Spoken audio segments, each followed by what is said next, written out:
The desperate search for survivors wraps up its second day after the south portion of the Champlain Towers in Surfside, Florida, suddenly crumbled onto itself overnight on Thursday.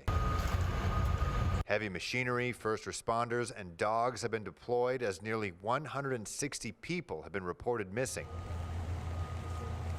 Unfortunately, as time ticks, the death toll begins to rise. We have 4 victims that lost their lives. Our homicide detectives are working with the medical examiner's office right now. Foreign Affairs Canada says early reports show that Canadians have been involved in the tragedy. 54-year-old Stacey Fang of Brooklyn is the first victim to be identified. Her 16-year-old son has survived. He's seen here being rescued from the rubble.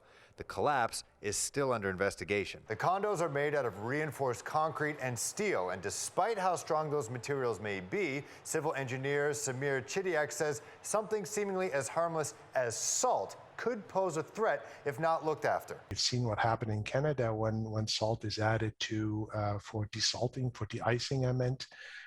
Over there, it comes from the ocean. It takes a while, but it does build up. Eventually, it gets to the steel. Corrosion. The Champlain Towers are steps away from the ocean. The portion that faces the Atlantic is the part that collapsed. The side that doesn't is still standing. Chidiak also points out how the condo was built may have determined how it came down. The way the buildings are designed is the column takes all the load down, and the floor level is primarily support itself. And the minute that middle portion came down, my left side did not come down, but the one on the right, you could see it was still the reinforcement and the steel. It pulled it down a little bit, so it swayed back. It came down. It didn't have enough capacity, and then it came down itself, because once that floor went down, then the whole thing came down. Investigators say the condo was in the middle of an inspection ahead of its 40-year certification.